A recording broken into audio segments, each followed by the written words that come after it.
Soulmate, selamat datang di Forecast, Formasi Podcast bersama saya Jovanka Jans Gabriela.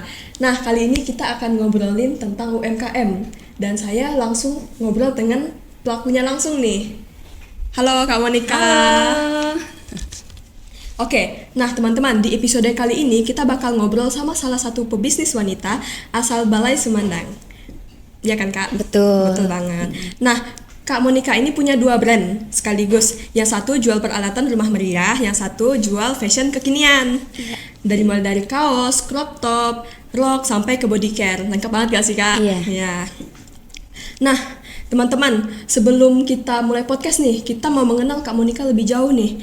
Nah, Kak Monica ini pernah mengikuti pelatihan penjualan ramah lingkungan pada tahun 2010 sampai 2011 dan telah berpengalaman sales promotion girls pada tahun 2014 sampai 2015. Wah, Kak Monica ini sudah sangat tahu banyak ya tentang dunia penjualan ya Kak? Iya, banyak pengalaman berjualan.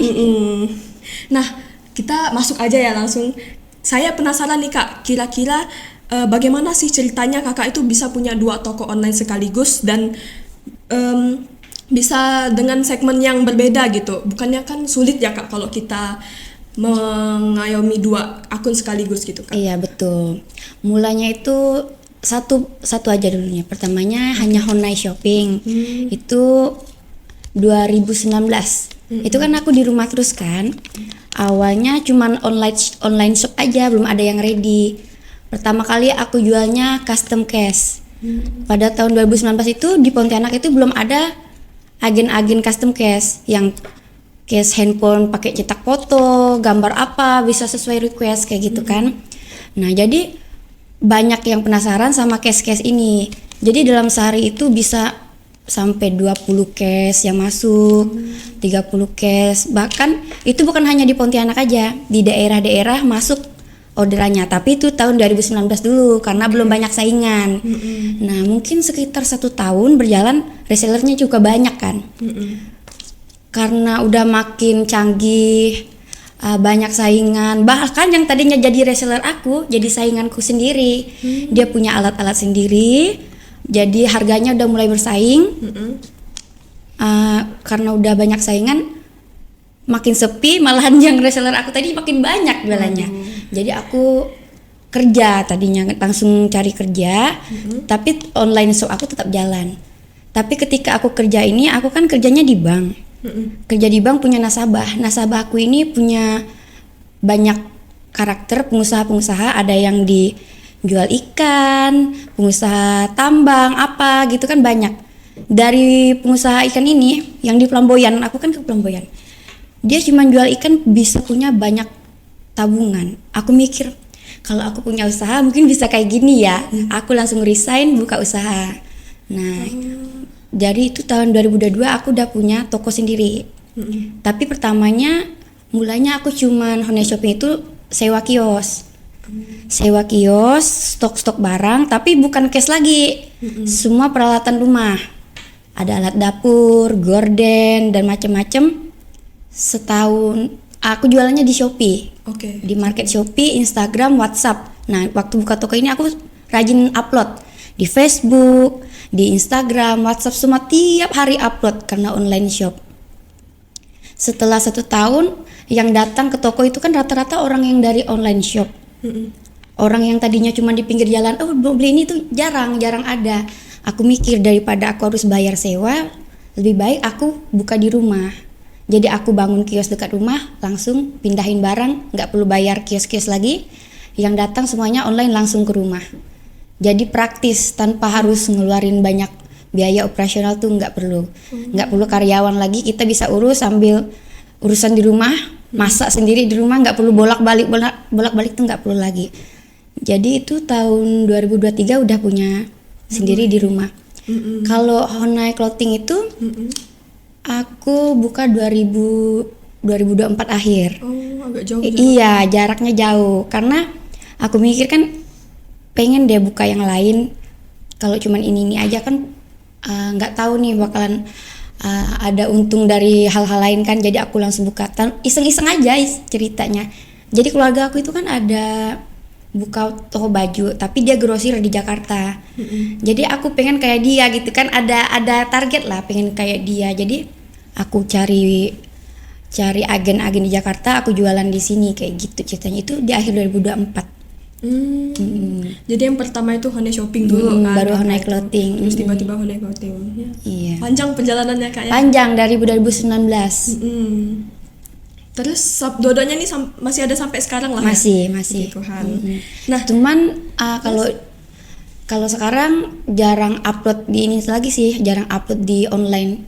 Lebih fokus di Shopee sama Instagram. Nanti orang-orang pandai sendiri nyari. Nggak perlu kita upload lagi, kayaknya mereka udah tahu gitu loh. Nah, jadi jarang upload sudah sekarang. oh ramainya di Walaupun Shopee. sudah jarang upload, tetap ada yang order gitu kan. Selalu banyak. Apalagi pas Lebaran. Lebaran ramai. Lebaran ramai sekali. Bulan kemarin nggak sih? Sampai capek. Capek packing. Betul.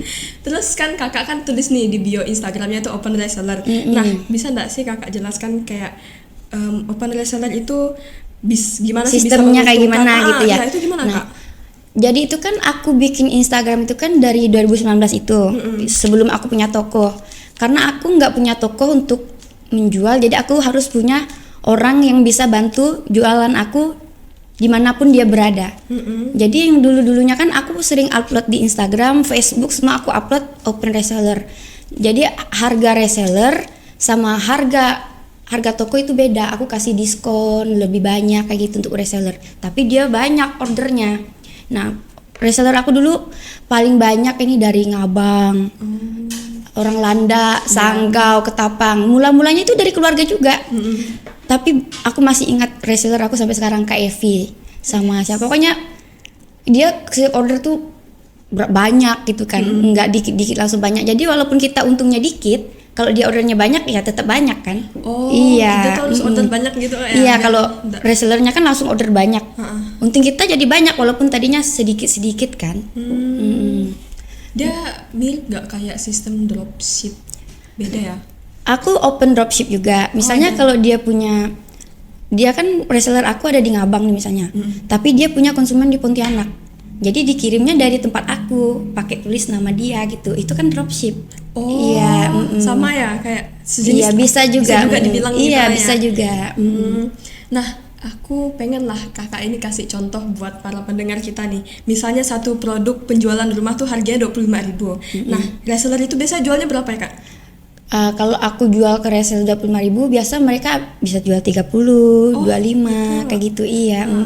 Jadi ambil untung 5.000 atau iya. Tapi kadang aku mereka kan nggak ada biaya operasional, jadi biasanya aku kasih gratis ongkir langsung ke tempat mereka. Misalnya dia di Ngabang, aku kasih gratis ongkir di sana, jadi dia nggak ada potongan ini itu lagi, jadi dia langsung jual, itu untung dia gitu. Nggak ada biaya operasionalnya lagi. Tapi terus kalau misalnya untuk orang-orang kayak Kak Yevi ya tadi namanya. Evi. Kan awalnya kan pasti dia pemula kan. Ada nggak sih kira-kira syaratnya untuk menjadi seperti Kak Yevi gitu? Kak Evi. Nah, kalau dulu enggak sih, syaratnya itu kalau masih pemula harus bayar di awal dulu. Iya. Tapi kalau kita udah langganan itu kan kayak si Evi, awalnya dulu dia bayar terus kan bayar cash. Kalau udah kenal itu tunggu barangnya sampai di sana baru bayar boleh. Bahkan boleh istilahnya cash tempo, nanti dibayarnya bulan depan, boleh kan? Tunggu konsumen dibayar boleh, karena kita udah kenal kan. Walaupun sebenarnya nggak pernah pandang muka, by WhatsApp aja sebenarnya. Tapi itu zaman dulu penipuan itu masih kurang ya. Kalau sekarang penipuan merajalela. Jadi syaratnya kita keluar duit. Iya, betul.